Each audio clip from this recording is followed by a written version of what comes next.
A black woman was dragged out of courtroom 2A in front of a silent crowd, not for breaking the law, not for shouting or disrupting proceedings, but for trying to submit the one piece of evidence that could expose a billion-dollar lie. Moments later, a court clerk burst through the doors, flushed, breathless. She handed the judge a sealed note.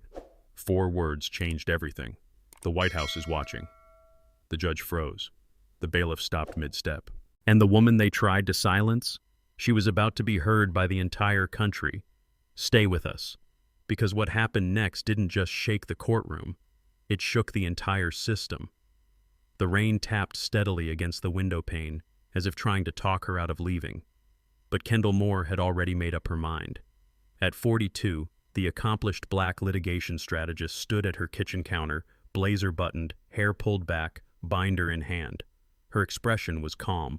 Too calm for someone walking into a courtroom that could ignite a political firestorm. Outside, the gray skies over Washington, D.C. hung low and restless, mirroring the storm brewing beneath Kendall's steady exterior. Today wasn't just a hearing. It was the culmination of a year-long legal battle against her former employer, Stratwood Strategies, one of the most powerful political consulting firms in the country. They had fired her for breach of protocol. But the real reason, she had uncovered and refused to support a racial targeting strategy buried inside campaign planning memos. It had cost her everything, her job, her income, her reputation in elite circles. But it hadn't cost her her voice, and she was about to use it. Behind her on the dining table sat the black binder, its corners frayed, the spine worn from nights of redlining testimony and organizing digital exhibits. Inside it were carefully preserved printouts of internal emails, data analysis reports, and coded language used in Stratwood's communications. Phrases like optics, urban segmentation, and toned-down diversity visibility. All subtle, all deniable, but all damning in the right hands. And this morning, Kendall planned to place it right on the bench of courtroom 2A. In the hallway, her 15-year-old son Elijah peeked around the corner. "You sure you want to do this?" he asked. Not like a child questioning a parent, but like someone who had seen too much already. Kendall turned, forcing a smile. "We don't get to choose the fight," she said softly, "but we do choose whether we show up for it." He nodded, walking over to hand her a small envelope.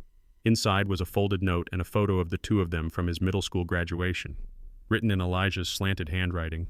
"Because of you, I know what courage looks like." Kendall blinked hard, slipped the note into her coat pocket, and kissed the top of his head. She stepped out into the rain a few minutes later, the binder tucked beneath her arm like a shield. The drive to the courthouse was uneventful but thick with tension. Through the windshield, the Stratwood building loomed on the corner of K Street, sleek, expensive, and built to feel untouchable. She didn't slow down as she passed it. She didn't need to. By the time she reached the Shady Grove courthouse, the sidewalks were dotted with umbrellas and news crews. She pulled her coat tighter, keeping her head down. Rumors had already begun to swirl online about her case. Whispers about leaked emails, about a possible witness from inside Stratwood. At the courthouse entrance, 2 security officers barely glanced at her credentials before waving her through. One of them, an older white man, looked her up and down and muttered, "Plaintiff, huh? You sure you're in the right building?" She didn't respond. She didn't need to. She had the truth in her hands. And whether they were ready for it or not, that truth was about to speak. The hallway to courtroom 2A was cold in a way that had nothing to do with the air conditioning. Kendall Moore walked it alone, the soles of her shoes echoing against the polished marble floor. Her binder, now a familiar weight in her arms, had begun to absorb the dampness from her coat, but her grip never loosened. Around her, courthouse staff and attorneys moved with quiet urgency. Some glanced her way. A few held their gaze too long. Others refused to meet her eyes at all. She could feel it, the static tension in the air. Her case, though buried under routine civil filings, had begun to stir whispers. Stratwood Strategies had long enjoyed untouchable status in Washington's elite political circles. And now, this woman, this black woman, was threatening to expose the machine from the inside. Inside courtroom 2A, the mood was clinical, too quiet. The gallery was only half full, but those present watched intently. Kendall stepped forward to the plaintiff's table where her attorney, David Lynn, gave a slight nod. His expression was tight, jaw clenched behind a calm exterior. The door behind the bench opened and Judge Evelyn Carr entered. Late 50s, impeccably dressed and known for her sharp tongue and sharper temper. But today, what struck Kendall most was not the judge's reputation. It was her expression. Cool, dismissive, like she had already made up her mind. "Ms. Moore," Judge Carr said, adjusting her robe as she took her seat. "Let's keep this focused." David rose first, beginning with the opening statement. He laid out Kendall's former role at Stratwood Strategies and the timeline of events leading to her termination.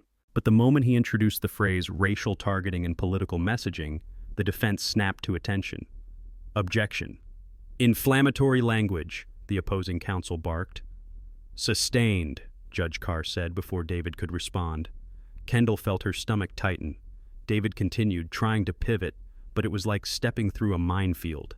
Every reference to her research into demographic targeting was cut off. Every mention of keywords like bias, profiling, or coded language triggered immediate interruption. Sustained. Sustained. Sustained. The judge didn't even look up. When it was Kendall's turn to take the stand, she stood slowly, binder in hand.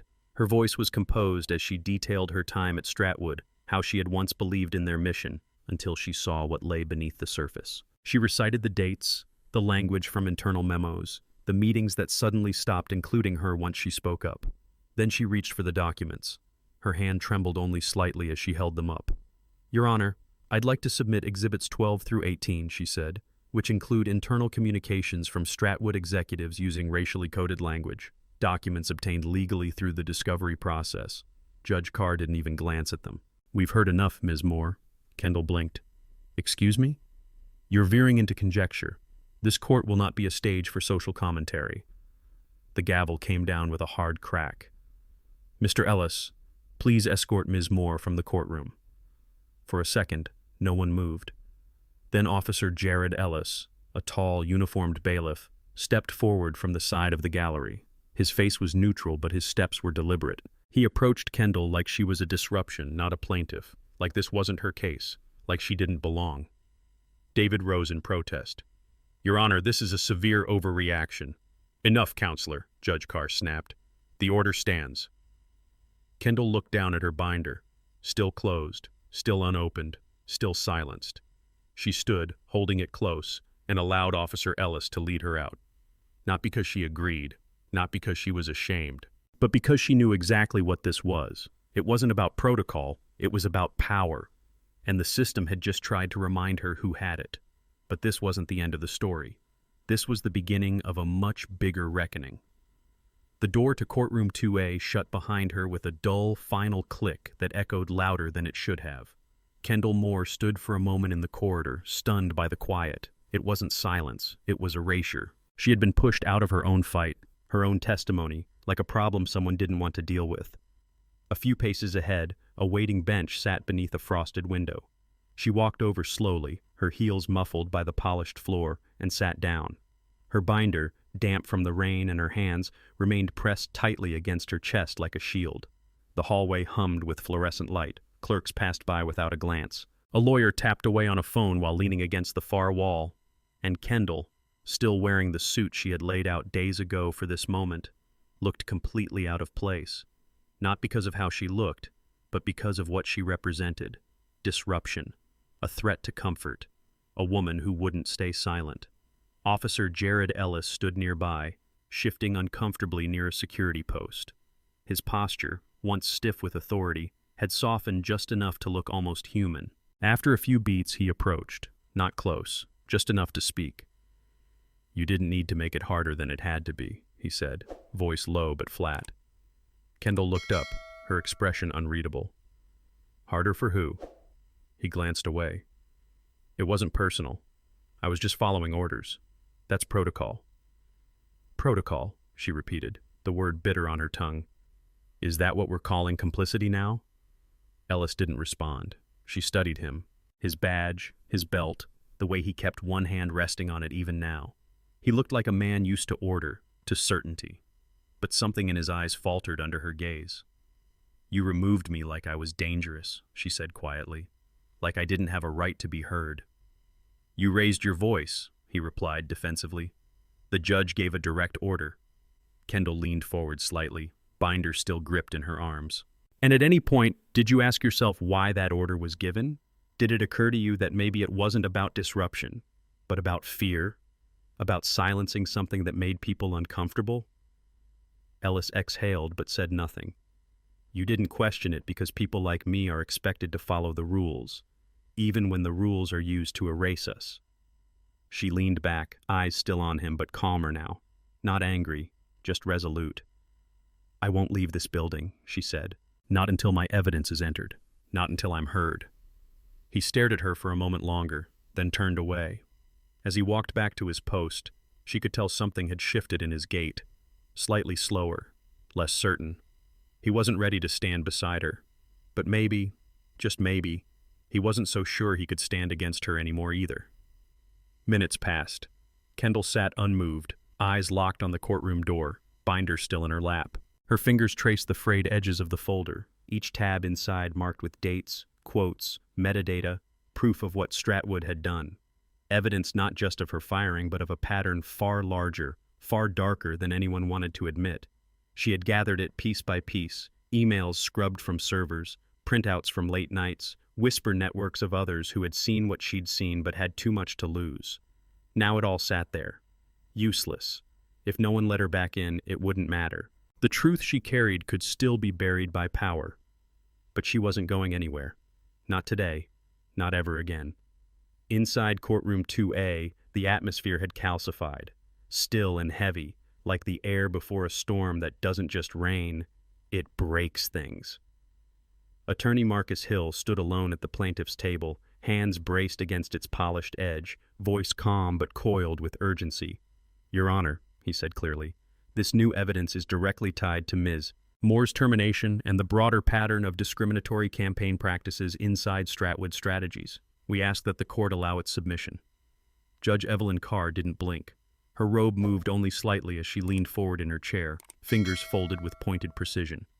This courtroom, she said coolly, will not be turned into a political spectacle. This case is about employment, not ideology. Marcus took a breath, steady but firm. With respect, Your Honor, the documents demonstrate... Sustained, she cut in, silencing him before the objection could even be raised by the defense. At the other table, Stratwood's legal team sat smugly still. Their lead counsel, Monroe Darby, reclined with confidence sharpened over years of boardroom battles, his smirk barely concealed. Marcus tried again. Your Honor, the public interest in this matter... That's enough, Mr. Hill, Judge Carr snapped, lifting her gavel.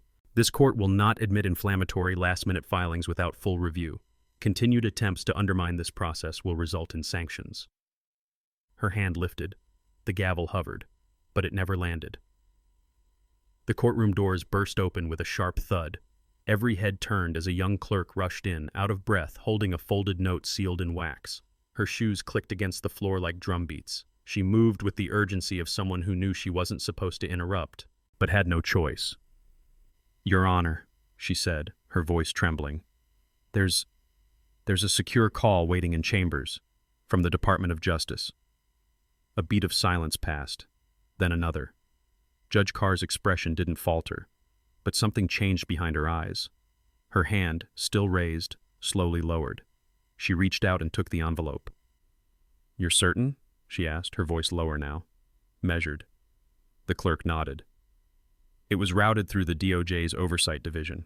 The line is active. There's mention of federal interest and White House review. The room reacted as if oxygen had been pulled out of it. Darby's smirk vanished. A few heads turned among the press. Someone whispered, too loud, Did she say White House? Judge Carr stood, robe falling stiff around her. This court is in recess for 15 minutes. All parties are to remain in the building. Her gavel came down, not in fury but in containment. The sound echoed, and just like that, the tide shifted. Marcus remained at the table, stunned but composed. He caught Darby looking over, pale now, suddenly less sure of himself. Around the courtroom, murmurs rippled. Someone opened their laptop. Another reached for a phone. Word was already beginning to spread. In the back row, a reporter from the Atlantic Herald typed a new headline into her draft notes. DOJ eyes Stratwood Strategies amid discrimination case. Outside, the hallway buzzed. Kendall Moore still sat on the bench, unaware of the tremor that had cracked the courtroom's foundation. But something had changed. And for the first time since stepping through the courthouse doors, the system was no longer just watching her. It was being watched too. Behind the thick oak doors of her chambers, Judge Evelyn Carr stood stiffly, one hand resting on the edge of her polished desk, the other holding the secure DOJ line just inches from her ear. "Yes, Deputy Director. I understand," she said. Her voice was steady, too steady. But her knuckles had gone white around the phone's receiver. On the other end, the tone was clinical, yet unmistakable in its weight. A formal inquiry had been triggered. The documents in question, the courtroom removal, the sustained objections, it was all under review. And the Department of Justice was watching, closely. "Please inform your courtroom," the voice concluded, "that the federal government expects a fair and uninterrupted hearing from this point forward." Click. The line went dead, but the silence that followed roared. Judge Carr replaced the receiver gently. She didn't move for several seconds. Her eyes flicked toward Kendall Moore's case file sitting open on the desk. Pages of highlighted printouts, legal briefs, internal memos. She had skimmed them earlier, barely registering their gravity. Now, they looked different, like evidence, like truth. She exhaled sharply. Then she buzzed the intercom. "Send in Sergeant Ellis." Moments later, the door opened. Officer Jared Ellis stepped in, posture still stiff from earlier, but eyes more alert now. "Yes, Your Honor?" "Find Ms. Moore," she said without looking up. "Escort her back to courtroom 2A. No restraints, no raised voices. You are to treat her with full professional courtesy." Ellis blinked. "Back in? I thought—" Judge Carr's gaze finally lifted, and when it met his, something in her expression had shifted. "This is no longer just about courtroom protocol," she said. "It's about the integrity of this institution. Go." Ellis gave a short nod and left. But as he made his way back down the marble corridor, his steps were slower than before. He passed court staff whispering into phones, journalists pacing near windows. The atmosphere felt electric, as if the courthouse itself had begun to realize what it had nearly become, a stage for silencing rather than justice. He found Kendall Moore right where he had left her, seated on the far bench near the frosted windows, her binder still in her lap, back straight, eyes distant. She didn't look up as he approached. "Ms. Moore," Ellis began, voice quieter this time, "the judge has asked me to bring you back in. She's allowing full testimony. You'll be heard." Kendall turned her gaze toward him, calm but unsparing. "Because she suddenly respects me, or because she got a phone call?" Ellis hesitated. "Both," he admitted. "I won't lie to you." There was a beat of silence. "I'm not here to apologize for everything," he added. "But I want you to know. I get it. What happened wasn't right." Kendall studied him. There was something different in his stance now. Less command, more awareness. Less shield, more reflection. She stood, smoothing the front of her rain-damp blazer. "Fine," she said, "but I'm not walking back into that courtroom like I'm asking for a second chance.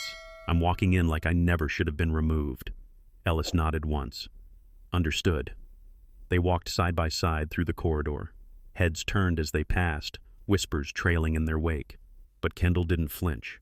She walked with the quiet strength of someone who had been underestimated and disrespected, and had returned not for revenge, but for the record. Inside courtroom 2A, the lights hummed. The gallery had grown. Reporters, legal observers, even a DOJ liaison now seated in the back row. And as the doors opened and Kendall Moore stepped in, shoulders back, chin lifted, the silence spoke for everyone. She had returned. But this time, the court wasn't just watching her, it was watching itself. When Kendall Moore stepped back into courtroom 2A, the atmosphere was no longer tight with contempt. It was taut with anticipation. The very walls seemed to hum with tension. Even the lighting, once harsh and cold, now felt subdued, as if the courthouse itself had blinked in disbelief and was seeing her clearly for the first time. Judge Evelyn Carr sat at the bench, spine upright but not as rigid as before. The gavel that once cracked down like a warning now rested gently in her hand. The DOJ liaison had taken a seat near the back, flanked by two federal observers. Word had traveled fast. Kendall took her place beside Marcus Hill at the plaintiff's table. He leaned in, his voice barely audible. "They're rattled. This is your moment." Across the aisle, Stratwood Strategies' legal team fidgeted with binders, their once polished rhythm disrupted. Their lead counsel, Harrison Blythe, no longer carried the smirk he'd worn like a uniform. Now he wore doubt. Judge Carr adjusted her glasses. "Mr. Hill, you may proceed with the supplemental exhibits. All objections on prior grounds are overruled." A collective breath released across the courtroom. Marcus rose with the confidence of a man who had waited months for this moment. He approached the evidence screen, thumbed the remote, and the first document flickered to life. Exhibit 14, internal email, subject, messaging optimization. Let's avoid overly urban-facing language. Stick to heritage tones. America First themes perform better in suburban demos. Gasps rippled through the room. Marcus clicked again. Exhibit 15, staff performance evaluation, Kendall Moore. Strong results, but not always the right face for high-visibility accounts. Optics remain a concern. A hush fell. Kendall's expression didn't change.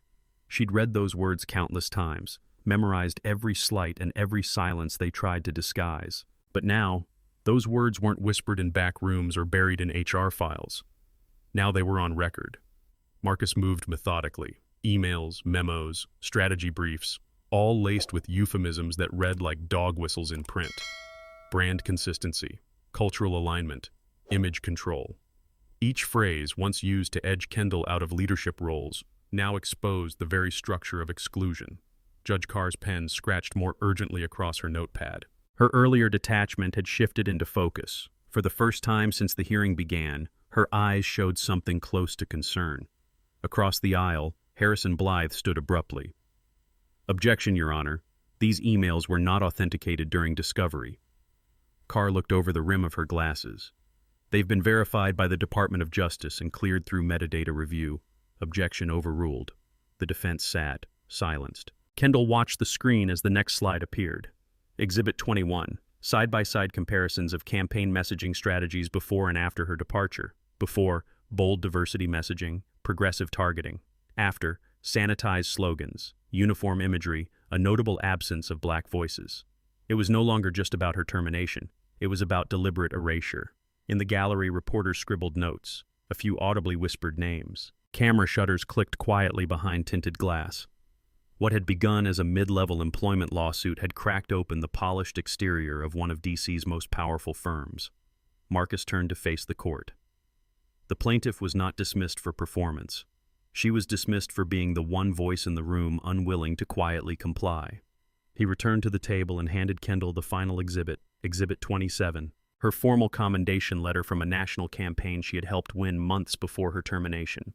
A letter praising her for vision, resilience, and indispensable leadership. She passed it to the clerk without a word. This time, no one interrupted. Not the judge, not the defense, not the room. The silence wasn't dismissive now. It was stunned. And in that silence, Kendall felt something she hadn't dared to imagine in weeks. Not vindication, not yet, but gravity. The courtroom had shifted from a place of control to a chamber of exposure. The courtroom lights dimmed slightly as Judge Evelyn Carr gave a curt nod to the technician seated beside the projector. A new name appeared on the screen. Layla Chen, former senior strategist, Stratwood Strategies.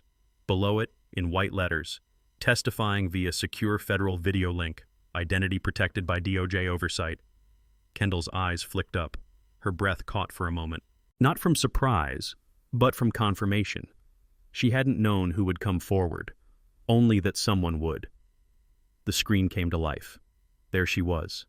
Layla Chen, late 20s, hair pulled back, no makeup, eyes ringed with exhaustion, but unwavering. The background behind her was neutral, washed in warm beige, likely a protected DOJ facility. She wore a simple gray sweatshirt and a microphone clipped to the collar. There was nothing theatrical about her, no dramatics, no flair. Just the kind of quiet truth that dismantles facades. The courtroom settled. Even Harrison Blythe sat still, lips parted, his notes untouched. The entire defense table was frozen. Ms. Chen, said the federal liaison, now positioned near the judge, you are appearing under oath and protected under whistleblower confidentiality protocols. Are you ready to proceed? Yes, Layla answered, voice steady. I've been ready for a long time. The impact was immediate. My name is Layla Chen. Until 3 months ago, I worked on Stratwood's national client strategy team. I joined the company believing it stood for innovation, progress. But behind the closed doors of the executive briefings, that illusion shattered. A beat. I read Kendall Moore's name in press coverage last week, and I knew what I had to do. Layla took a breath. Her eyes, though framed by nerves, held steel. Everything she said, it's true. Stratwood's leadership created profiling campaigns designed to appeal to fear of difference, fear of demographic change. They used coded language in every planning session. She glanced down at notes on the table before her. In internal meetings, we were instructed to sanitize ethnic influence in visuals, especially in swing districts. We were told that targeting too many urban voters made our strategy look soft. In one memo, the phrase used was tone down the color palette. Keep it heritage forward. Gasps moved across the room like ripples across glass. Marcus Hill leaned closer to Kendall but didn't speak. He didn't have to. The truth was finally walking on its own legs. I saw what they did to Kendall, Layla continued. She wasn't demoted because she lacked vision. She was pushed out because she refused to go along with a strategy that was calculated exclusion. Kendall remained composed, but her hand tightened slightly around the folder in front of her. Her knuckles turned pale. Layla's words weren't just validation. They were vindication wrapped in pain. I wanted to speak earlier, Layla admitted, but I was scared. I signed a non-disclosure. I was warned about career consequences, about being blacklisted. She hesitated. But when Kendall was removed from that courtroom, when I saw the footage online, I realized the risk wasn't in speaking. The risk was in silence. The screen flickered for a second as the secure feed refreshed. And to those who still want to pretend this wasn't intentional, Layla said, her voice gaining edge, I kept the emails, the strategy decks, the side memos that were never supposed to leave the room. I've submitted them all to the Department of Justice. A collective exhale swept across the gallery. No more denials, no more delays. The truth had a witness, and the defense had a problem they could no longer spin. Judge Carr, motionless until now, leaned slightly forward. Her eyes lingered on the screen, then drifted down to the mountain of exhibits now before her. This court acknowledges Ms. Chen's testimony, she said. Her voice was quiet, but even in its restraint, it carried weight. And the documents she submitted will be formally admitted into the record. Blythe tried to rise, tried to object, but nothing came. He had run out of plausible excuses. Kendall didn't smile. She didn't gloat. She simply sat straighter, because the burden she had carried for so long now had company. For the first time, she was no longer fighting alone. By the time Layla Chen's testimony faded from the courtroom monitors, the silence that followed felt anything but still. It was charged, raw, the kind of silence that precedes a storm no one can outrun. At the defense table, Harrison Blythe no longer smirked. His posture was slack, his jaw tight. The color had drained from his face. Judge Evelyn Carr called for a brief recess. Her voice, though composed, held a strain not present before. She stepped down from the bench and disappeared into her chambers without another word. The courtroom doors opened and murmurs spread like wildfire. Reporters sprinted to phone banks. Spectators leaned over gallery benches, whispering in sharp tones. Marcus Hill turned to Kendall, still seated, her hands calmly folded on the desk. You're winning, he said softly. Not just this case. The whole damn narrative. Kendall didn't smile. She didn't move. But in her silence there was strength. Her eyes remained locked on the table ahead, on the black binder that had become both shield and sword. Minutes later, a mediator entered the courtroom, middle-aged, gray-suited, and visibly nervous. The defense has requested a closed-door negotiation, he announced, to discuss a possible settlement. Marcus glanced toward Kendall, raising an eyebrow. They're cracking. Kendall stood slowly, her expression unreadable. Let them. Inside the small negotiation room, low ceiling, gray walls, 2 pitchers of untouched water. Stratwood's lead counsel, Diane Mercer, looked like she hadn't slept in days. Her hands trembled as she laid out the offer. 7 figures, she said quickly. Full back pay, legal fees, plus additional damages for reputational harm, in exchange for dismissal of all current claims and a standard confidentiality clause. The room was still. Across the table, Kendall didn't even blink. No, Mercer blinked back. Excuse me? I said no. The mediator shifted uncomfortably. Marcus didn't interject. He knew better than to speak when fire was forming. Kendall leaned forward, voice even. I'm not here to be paid off. I'm here because you built a business model around erasure and thought no one would notice. Mercer opened her mouth, perhaps to protest, but Kendall continued. This isn't about money. It's about accountability. If Stratwood wants resolution, it starts with real reform. third-party oversight, DOJ-monitored compliance, public admission of wrongdoing, and quarterly transparency reports filed under oath. "You're asking for restructuring," Mercer said, almost a whisper. "I'm asking for justice," Kendall replied. "And I won't trade that for a paycheck." Mercer looked toward the mediator, then back to Marcus. "Can we speak privately? Maybe she's not seeing the pressure this is putting on all of us." "She sees it," Marcus said, his voice steely. "She's lived it." Silence fell again. The offer died in the air like a lit match dropped in water. Back in courtroom 2A, as word leaked that Kendall Moore had rejected a confidential settlement, the mood shifted dramatically. The gallery was packed now. Civil rights lawyers, nonprofit leaders, even 2 DOJ observers seated quietly in the back row. Every eye turned when Kendall re-entered. Judge Carr returned moments later. Her face was paler than before. Her gavel tapped once. "Has a resolution been reached?" she asked, already knowing the answer. "No, Your Honor," Marcus said. "The plaintiff declines the defense's proposal." "Very well," Carr replied. "Then this matter proceeds to full review and ruling." And with that, the gavel didn't just strike wood, it shattered the illusion of invincibility around Stratwood Strategies. For the first time, Kendall Moore saw something break behind Harrison Blythe's carefully manicured facade. It wasn't confidence. It was control. And it was gone. The morning light spilled through the tall windows of courtroom 2A, soft but steady, almost reverent. For once, the room felt different, no longer a chamber of intimidation, but one of reckoning. Kendall Moore stood at the plaintiff's table with her back straight and her binder closed. She no longer needed to hold it. Everything it once carried, proof, truth, resolve, was now in her posture, in her presence. To her left sat Marcus Hill, silent but alert. On the bench, Judge Evelyn Carr took her seat slowly, as if aware that what she was about to do would echo far beyond the room. Gone was the icy veneer of indifference. In its place, gravity. She adjusted her robe, tapped her gavel once, and looked directly at Kendall. "This court acknowledges a binding agreement has been reached between the plaintiff, Ms. Kendall Moore, and the defendant, Stratwood Strategies," she began. Her voice was clear, formal, but it carried something more this time, a hint of humility. "Per the terms of the settlement, Stratwood Strategies has agreed to the following: a public acknowledgement of racially discriminatory campaign practices, third-party audits for a minimum of 3 years, DOJ-supervised reforms including DEI policy overhauls and transparency reporting every quarter." She paused. "Additionally, all prior NDAs related to discriminatory internal practices shall be voided. Former employees who were silenced now retain the right to speak freely." A quiet gasp rippled through the room. Kendall felt her chest rise, not from surprise but from confirmation. The fight had not been in vain. Carr continued, her gaze steady. "Ms. Moore, you've requested to address the court before this agreement is entered into the official record. You may proceed." Kendall rose slowly, not out of hesitation, but out of deep, intentional strength. Every movement was deliberate. She stepped forward, eyes sweeping across the gallery, and then she saw her. Zuri.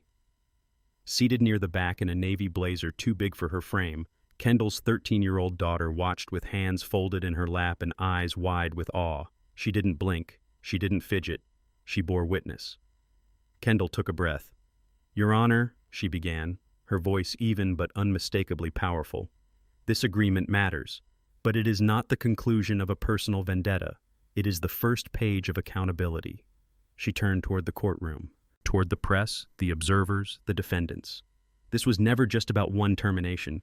It was about a culture designed to exclude, to silence, to camouflage injustice behind glossy branding and political spin.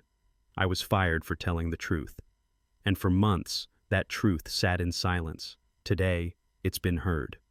She let the moment breathe.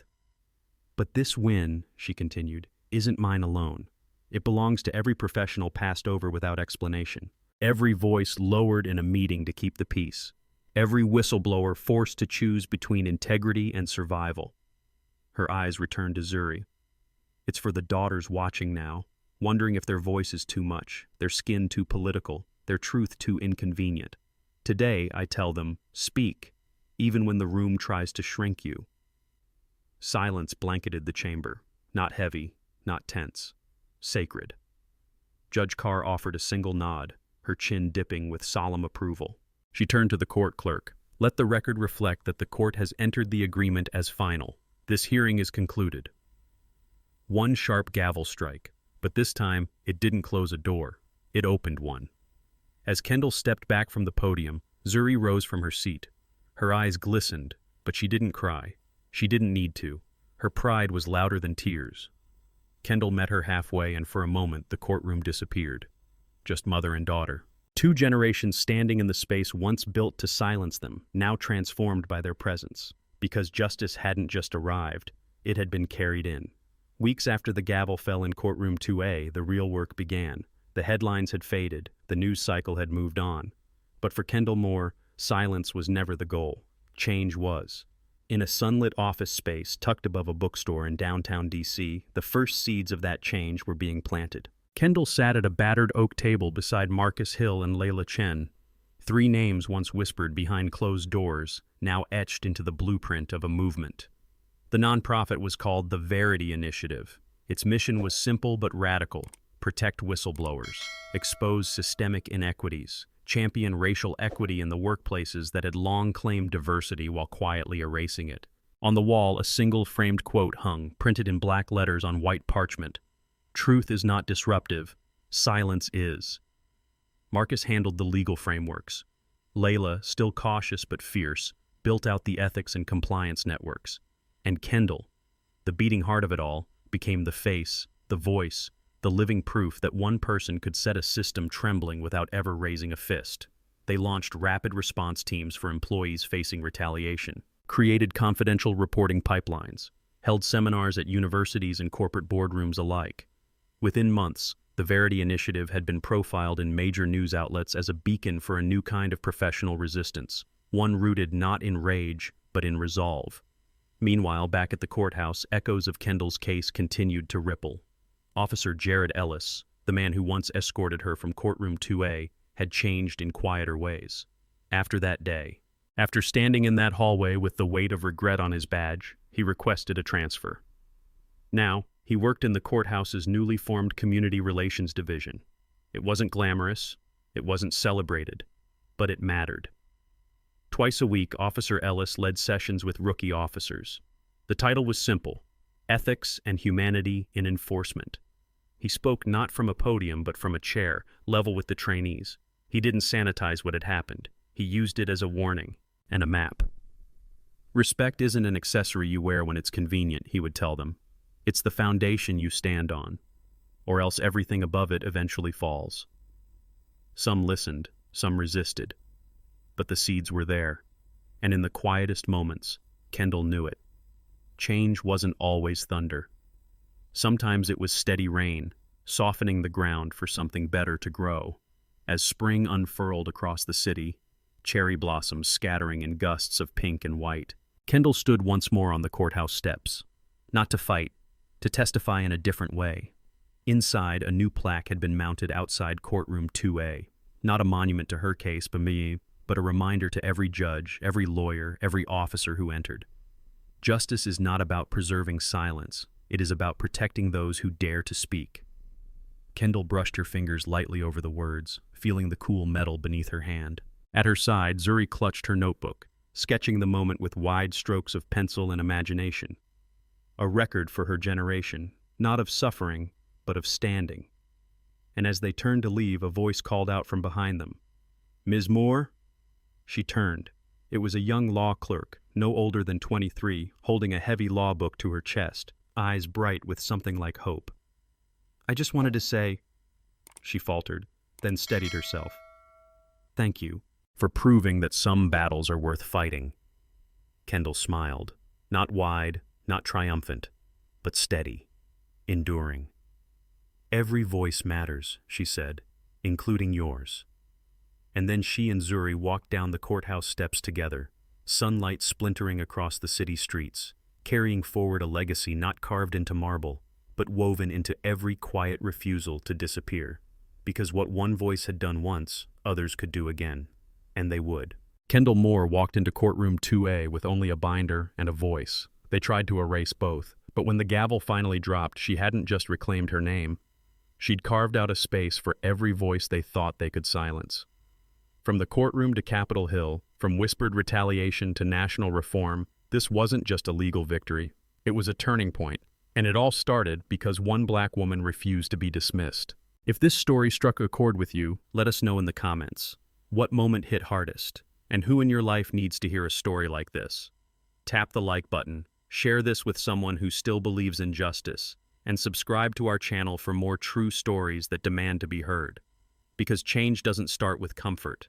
It starts when someone like Kendall stands up and doesn't sit back down.